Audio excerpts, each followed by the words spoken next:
Hello YouTube, this is Keith, And this is Nathan. and welcome to the Performante podcast. This is episode number 4, and today we're going to be talking about digital entrepreneurship. And so there's a very wide breadth of what digital entrepreneurship exactly entails. But ultimately, it comes down to the single greatest advantage we have moving into 2020 and beyond is the internet. With the internet, it's possible to learn literally anything online. Just Google, pick a direction, and go. Yeah, it's like pretty insane. You can, for example, you can learn how to cook. You can learn how to work out. Even different ways of working out. If you're lifting heavy, or if you're doing calisthenics, or even diets, or what kind of nutrition you should be trying to incorporate into your life for different ways of how you want to look, or what the end goal you're trying to get, or things even like video games. Like if you're trying to get better at a video game, if you're stuck on a certain level, there's a lot of different things that people are able to learn, and absolutely for free for the most part. In terms of YouTube, like there is a lot of information that is a little bit misleading, but for the most part, the internet has given the ability to learn almost anything very, very easily, just within basically a device that's able to fit in the size of your pocket.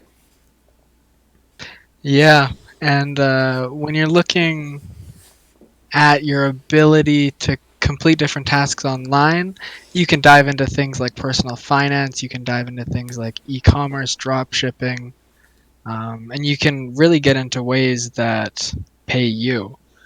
And that's probably the most interesting area to me personally, is the ways and methods that you can leverage yourself online just by diving into a topic.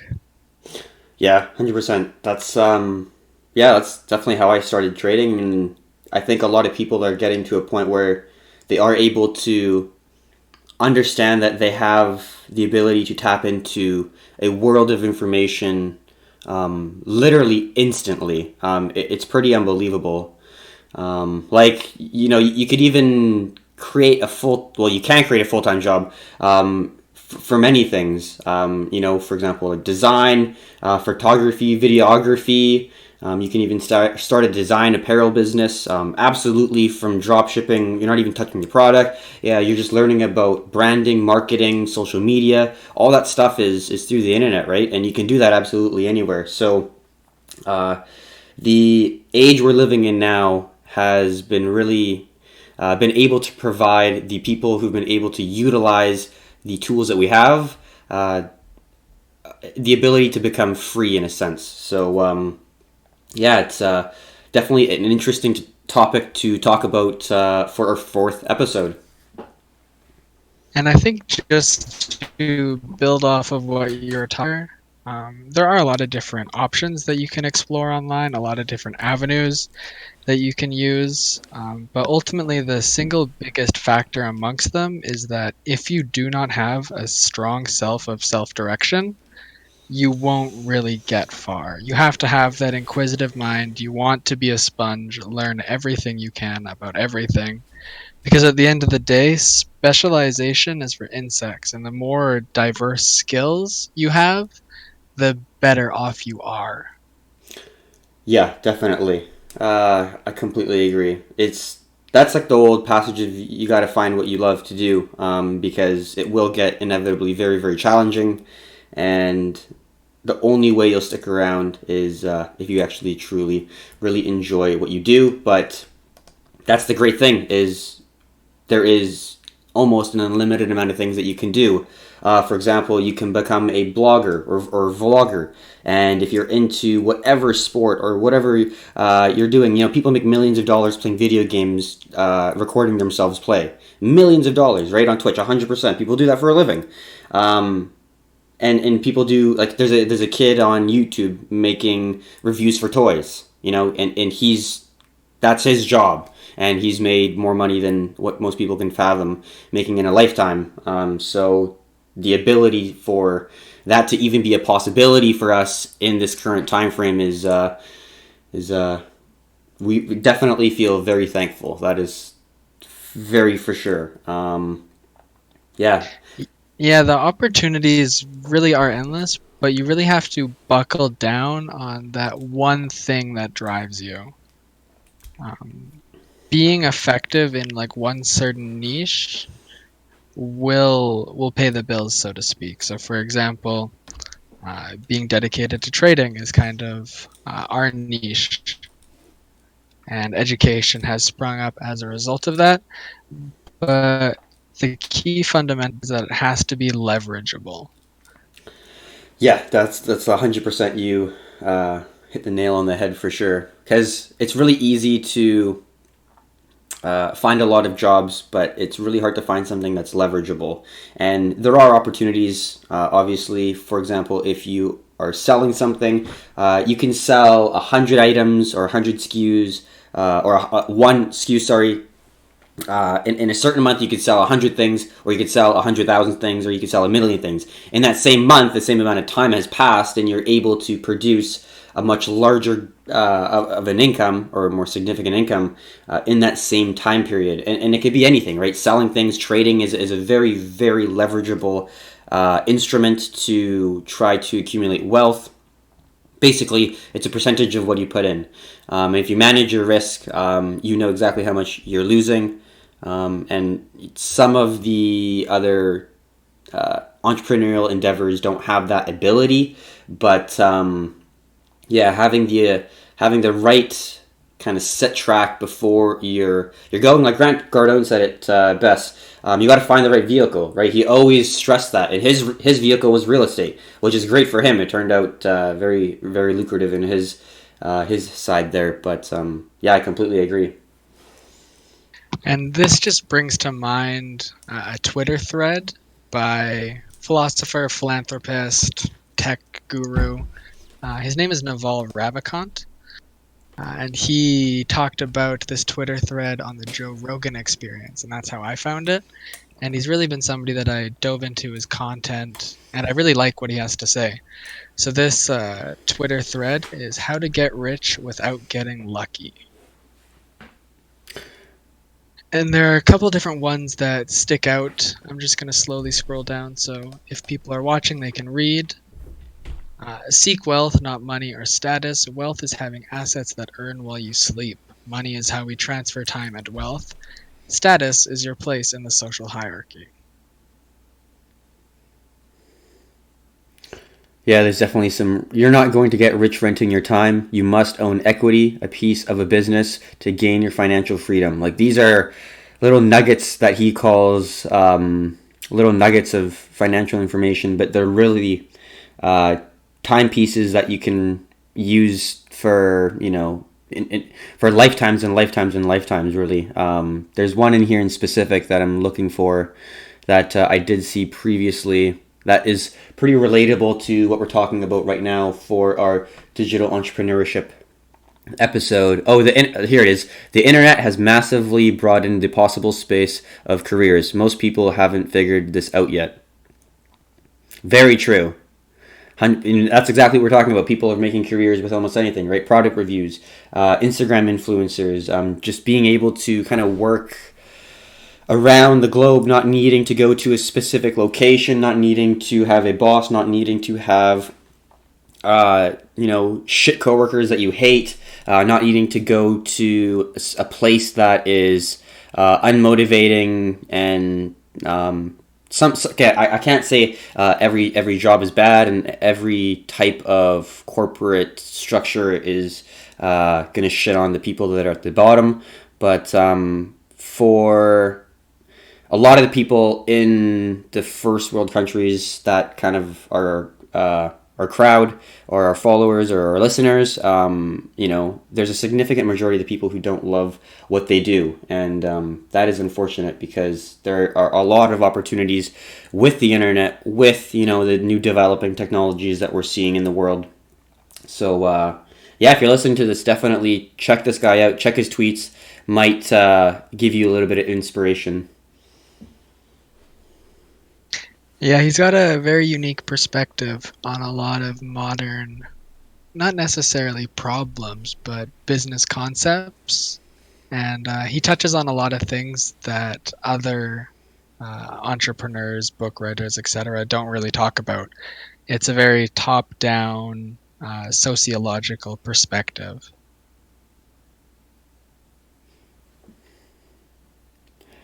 Capital, yeah, there's definitely leverage is a force multiplier for your judgment. Judgment requires, yeah, there's definitely good ones in there.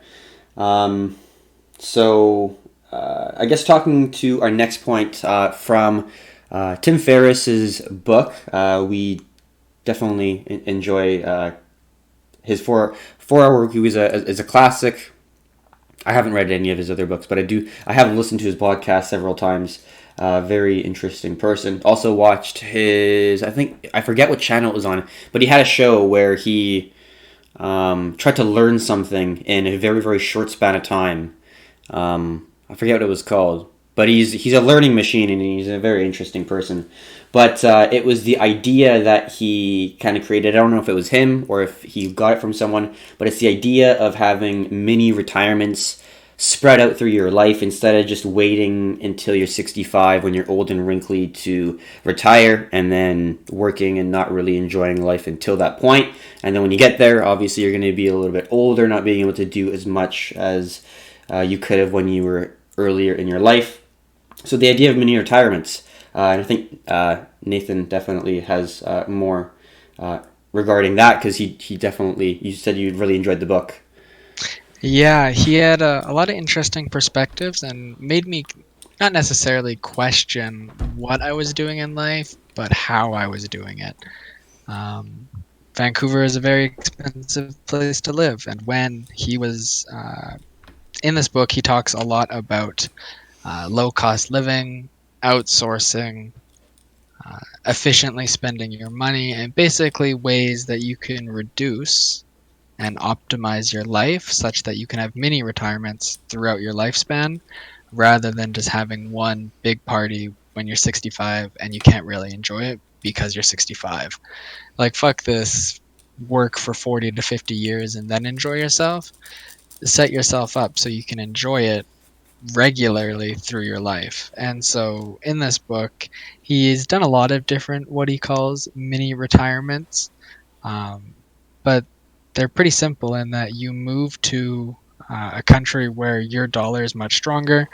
So, for example, if we are Canadians, we could go to somewhere in Southeast Asia where our dollar is very effective, and we can get accommodation, living, all expenses covered for a fraction of the cost of what it would cost to live in Canada.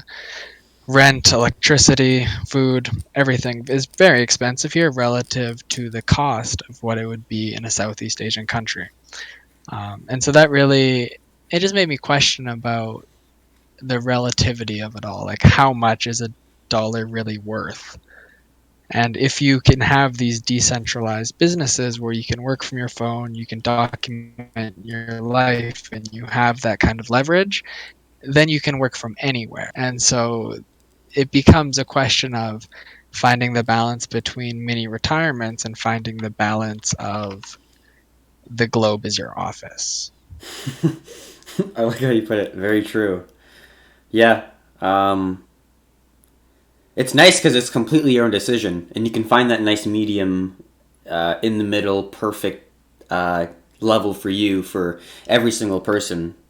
Um, yeah, I'm a little bit more of a homebody. Like I wouldn't want to, like even if I was traveling, I think I would kind of want to be at a central location.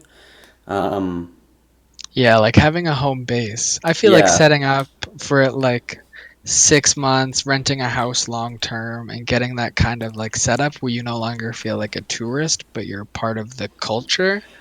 I think that would be, at least personally, a requirement for something to consider because unless you're truly integrated in the culture, like you're it's a holiday. You know what I yeah, mean? 100%. You're not getting the true culture. You're not understanding what the average day to day person does there, or not even like does there, but like understanding what kind of history they've had, and understanding, like going to different restaurants and different, I guess, bars and speaking to different people, going to not the touristy places, but the more local restaurants, or like getting clothes or whatever you're going to do at these small shops and whatnot. But yeah, I completely agree. I'm not a huge fan of.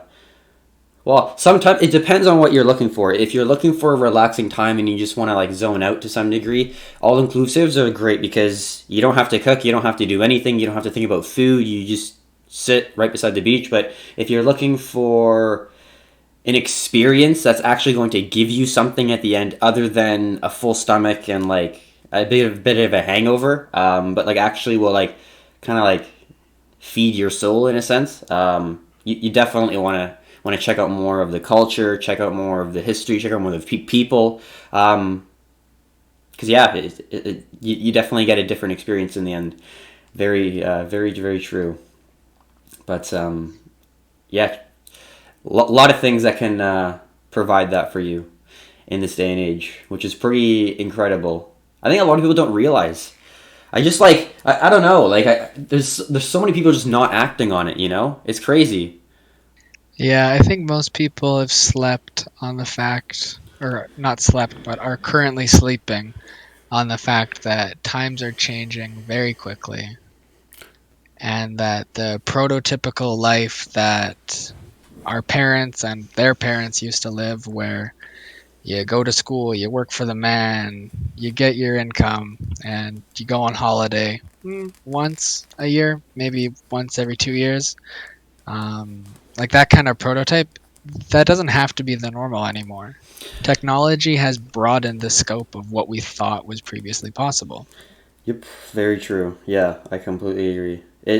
Even if you want to, for example, um, like be an accountant, or you want to provide some service. If you're a lawyer, if you're a digital marketer, if you are some service that you're able to provide that's not physical. Like you can't provide a service digitally or virtually, like if you're a plumber or like if you're a carpenter or something like that. But like anything they're able to provide through a digital service, then obviously this pertains to you. But then you can go to places like Fiber and other networking tools that connect people who are looking for services with the people who have the skills to provide that service.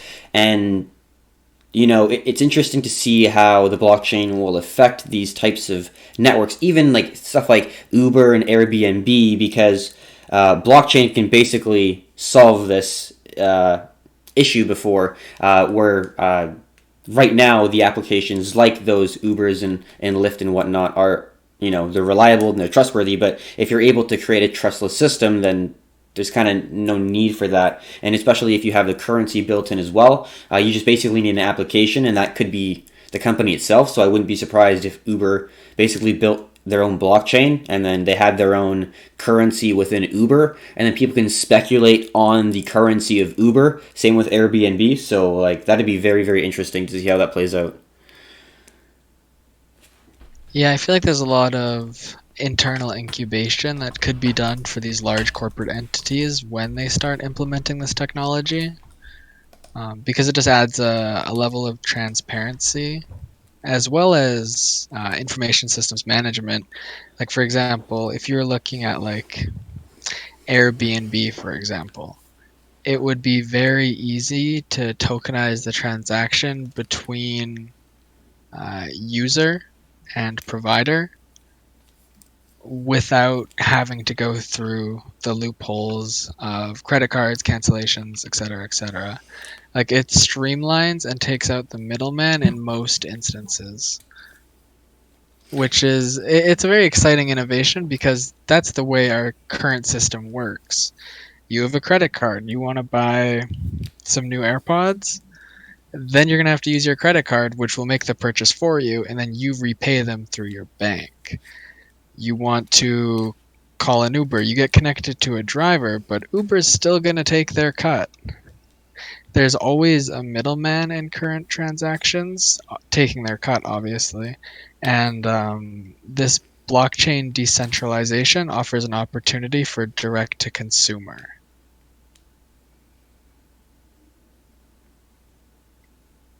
And I think there's like a very important aspect to that in. Sorry, I lost my train of thought.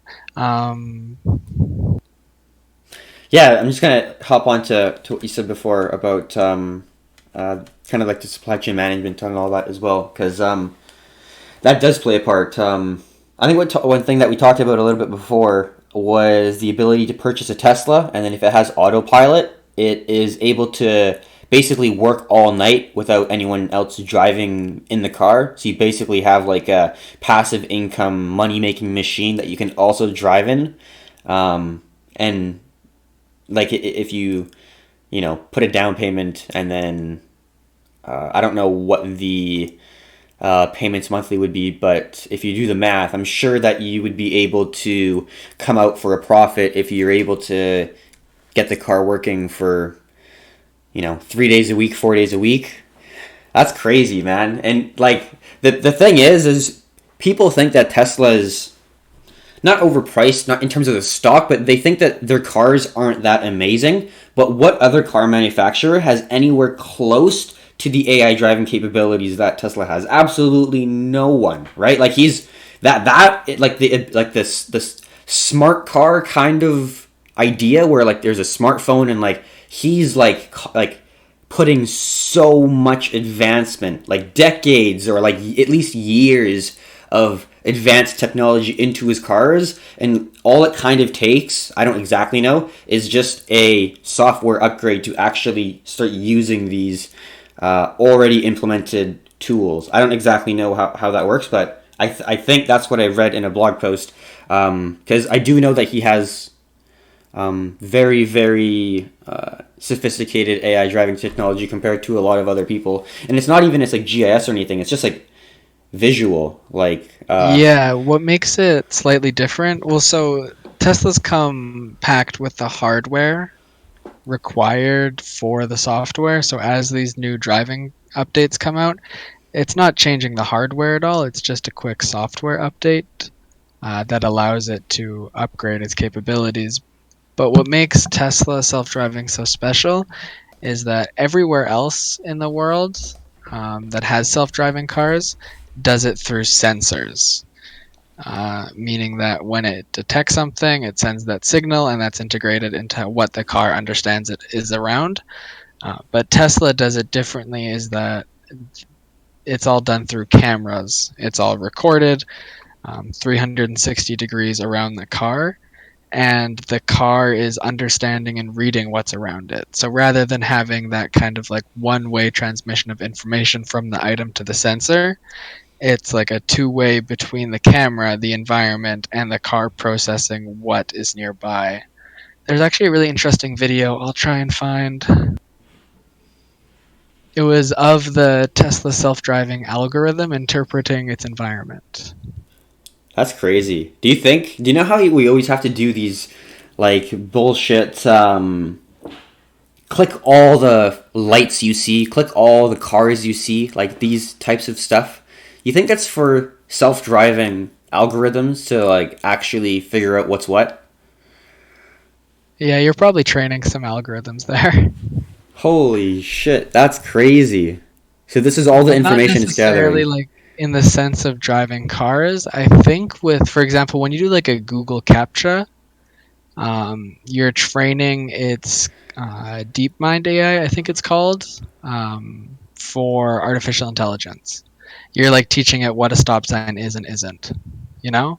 Wow. Yeah, that's crazy. I'm looking at this video now. That's a lot of information that it's Oh capturing, yeah, hey? right? Can you here, I'll restart it.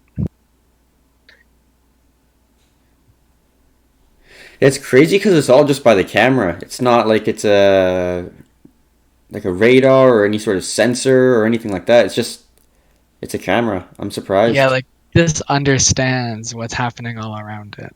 Like it recognizes literally everything. Every single car, even like people walking, cars way. Mailbox, garbage can, there was a sign there that was recognized. Yeah. So, oh, yeah. True. It really recognizes that sign. Wow. And right when the video stopped, there was the garbage can on the left that it Oh, recognized. Like, that's wow. crazy. Yeah, that's insane. Hey.